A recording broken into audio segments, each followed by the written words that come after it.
Welcome to AHN Med Talks, an informative resource for physicians across various specialties as we delve into the latest medical insights and best practices, ensuring you stay at the forefront of your field.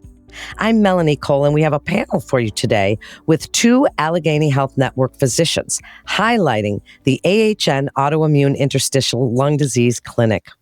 Joining me is Dr. Joanna Marco, she's a rheumatologist, and Dr. Brianna DeSilvio, she's a pulmonologist. Doctors, thank you so much for joining us today. And Dr. DeSilvio, I'd like to start with you. Would you please tell us a little bit about your program? How did this come about? Why did you see a need for this type of program? And how did the idea for this lung disease clinic emerge? Wow. Well, first of all, I'm a pulmonologist who trained at Allegheny General Hospital. I always had an interest, particularly in interstitial lung disease. And even within that, there's actually a niche of that, which is autoimmune related lung disease. Actually, not too long after, or maybe it was right before I had graduated, my division chair, Dr. Chima, and the division chair of rheumatology at that time was Dr. Wasco, had gotten together and said, we have some ideas. We'd like to find a way to bring rheumatology and pulmonology together to better care for patients with autoimmune lung disease. And I was actually a new graduate of the fellowship, and so was Dr. Marco. And so I remember one night we actually went out to dinner, Dr. Marco and Dr. Wasco and I, and started just talking, getting to know each other a little bit. And soon after, we both respectively joined the practices after our fellowship, started working together. First, it was informally, just collaborating on a couple of patients, and then we put our heads together and really thought through the idea of a combined clinic, which we launched in May of 2022. So we're coming up on 3 years of that. And I think what we both recognized was that there was a need for these patients to have their care really be consolidated. We often say that when patients have autoimmune lung disease, rheumatologists and pulmonologists should be working closer together, but often just by nature of the healthcare system, they're practicing in silos, and that can lead to delays in diagnosis, delays in initiation of treatment. When patients need escalation of therapy or de-escalation of therapy, sometimes that occurs over many months when physicians are practicing separately, as opposed to when Dr. Marco and I are together in one room and we make decisions right there in front of patients and decide going to change therapies, and we get to do that in a really collaborative fashion. Well, thank you so much for that. And Dr. Marco, as you do represent two different specialties, as Dr. DeSilvio was just discussing, how is care co-managed between rheumatology and pulmonology? And what are you finding are really the biggest benefits, not only for you and the other team members, but for the patients? Tell us about the importance of the multidisciplinary approach for this.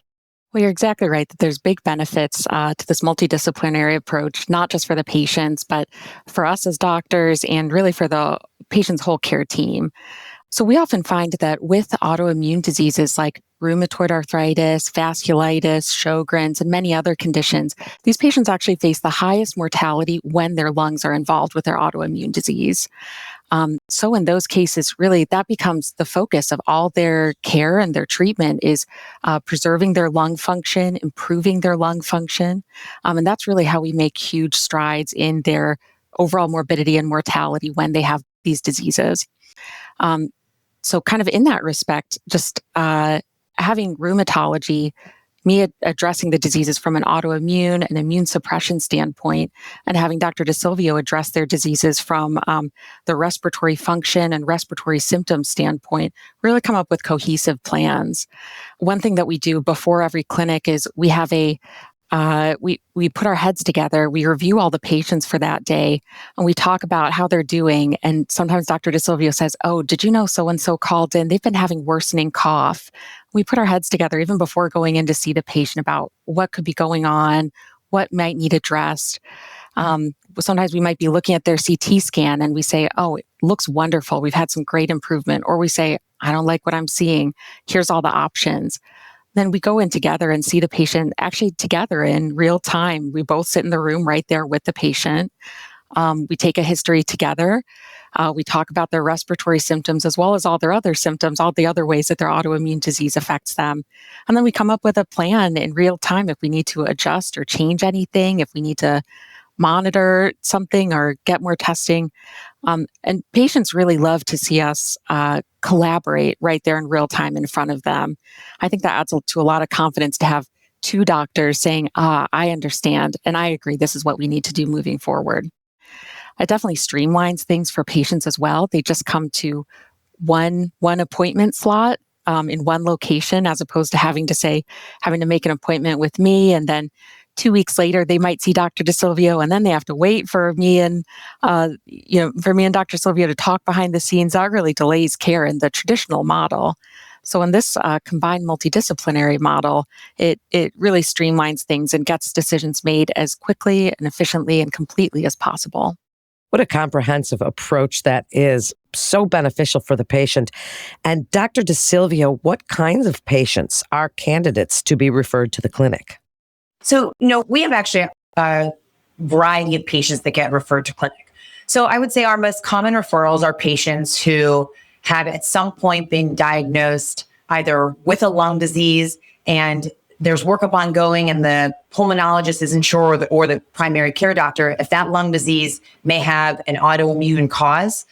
That's one type of patient. The other patient is patients who have known autoimmune disease and for some time did really well. They're working on their joints and their joint symptoms and their muscle symptoms, and that all has been, well controlled. And then they get a scan of their lungs where they start developing respiratory symptoms. And it is unveiled that they actually have pulmonary manifestations of their autoimmune disease. And then that's a person who is commonly then referred to our clinic as well. We offer a couple of different types, or they are a model for continuity of care. One is many providers choose to transfer longitudinal care to our clinic. So they'll say this patient's really getting complicated. We think that they need more centralized care. So we'd like to transfer the care and for you and Dr. Marco to take over the care of that patient long-term. But we also take and see consultations. So someone who has a well-established relationship with their pulmonologist or their rheumatologist, and that provider just wants a second opinion to make sure they're not missing something. And so they'll refer to us and say, hey, this patient has been doing really well, but I just want to make sure that we're not missing something as far as the management of this complicated disease state. Or maybe they were not doing so well in the setting, and the pulmonologist or rheumatologist decides, I'd like them to be evaluated to maybe escalate care and to consider if your clinic is a better fit for them, considering their progressive disease. We take referrals from all over. They come from our own partners in rheumatology and pulmonology. We take referrals from PCPs. We have referrals from far away, from actually as far as 2 hours away. And so some of our patients will drive, and Dr. Marco elaborated on the convenience of actually coming down for one comprehensive visit. They get to see two subspecialists. And so many patients are willing to make that drive if they're able to really come down for that visit, have a lot of headway made with regard to their care and some decision-making regarding their treatment. And then they travel back to wherever they're from. Thank you for that. And Dr. Marco, from your perspective, how is integrating rheumatology into the care model improved early diagnosis and outcomes in patients with interstitial lung disease? It's a great question. About 20% of patients with interstitial lung disease, it's caused by an autoimmune disease. And in many of those cases, their interstitial lung disease can actually be the first and sometimes the only manifestation of a greater autoimmune disease. So in those patients, it's so critical to have a rheumatologist involved with their care to help identify those patients and get them an accurate diagnosis, because it really does have such a huge impact on their treatment and monitoring moving forwards. So now, of course, not every single case of interstitial lung disease has an autoimmune nature. So not every single case I'll be involved with, but for all these patients with autoimmune lung disease, I personally think it's a great value add to have a rheumatologist on as well.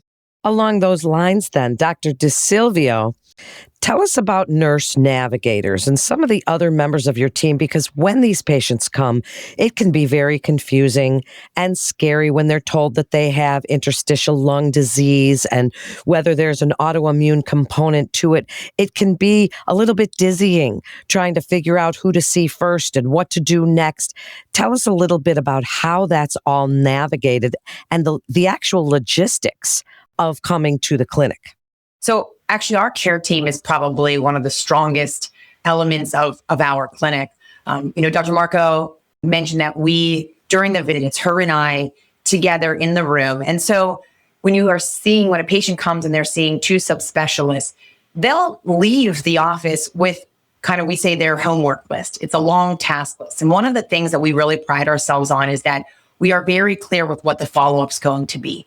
We review all testing during the visit. We show CT scans, we show breathing tests, we do a full comprehensive exam. And then at the time of discharge, we write out very clear instructions for our patients. And that's where our care team comes in really, towards the end of that is we leave the room and then our nurse comes in. They review all of the instructions. They help with scheduling follow-up appointments, scheduling follow-up CTs, PFTs. We often actually, when we start patients on new medications, we will have our autoimmunity pharmacists reach out and go over the side effects of medications to make sure they understand the medications that have been started on. If our patients have any side effects of medications, or maybe they're not responding as well to a medication that we anticipate, we encourage them to call the clinic. Everybody is provided with the number, and those messages are triaged by our clinic nurse. And so we always say our clinic nurse actually has a tough job because when the comments come in, or I should say the emails or messages to our clinic, she has to decide, okay, is this patient having some problems that are related more to their autoimmune disease and maybe non-pulmonary symptoms? And if that's the case, then she sends a message off to Dr. Marco. And then Dr. Marco will respond and certainly loop me in if she thinks that it's something that I need to be involved with. And vice versa. The patient may call in and say, you know what, my joints are doing really well. I'm actually moving around better, but I've had this really nagging cough or a wheeze since I had a cold. And so then our triage nurse says, okay, this is a question more for Dr. DeSilvio, and she forwards it along to me. And so our nurse is really vital with making sure that our patients, when they have issues, get directed to, either one of us, whichever one is appropriate, and certainly that any recommendations we make or medications we prescribe or follow-up testing gets addressed afterwards. So we wouldn't function without our team. Yeah, I couldn't agree more. Our whole support team, they're incredible. And they're the ones who really make this clinic run all behind the scenes. We have a fantastic nurse navigator, Kristen, exactly like you mentioned, Dr. Silvio. She gets to know the patients during the visits and between all the visits. Our scheduler, Laura, keeps us organized, keeps our schedule full, makes sure people get in, and we never have gaps in our schedule. She always gets people in off the waiting list. We're also our clinic is embedded within the Autoimmunity Institute at West Penn. So that gives us access to a lot of the Autoimmunity Institute's resources there, including, like you mentioned, a clinical pharmacist, nutritionist, a social worker, a behavioral health specialist. And so all of those are resources that are really important to help supporting our patients. It's so thorough, and I thank you both for telling us all of this. And I'd like to give you each a chance for a final thought here. So, Dr. Marco, have you looked at outcomes from the clinic from a research perspective? What are you seeing as far as patient satisfaction, overall outcomes, and quality of life, which is really what I feel like this collaboration is really all about? Yes. So actually, after the first year of our clinic, we looked at some outcomes and the impact of patients, even just after their first visit with us. We found that 39% of patients who came to us either had their diagnosis changed or refined.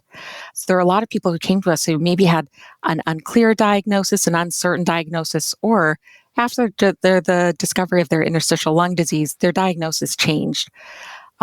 We also found that 49% of people, after they saw us, received a recommendation for either a change in their immunosuppression or change in their antifibrotic therapy. So our clinic really has had a substantial impact on the care of all these patients who come to see us. And we're glad to be able to leverage our expertise to have such a big impact on them.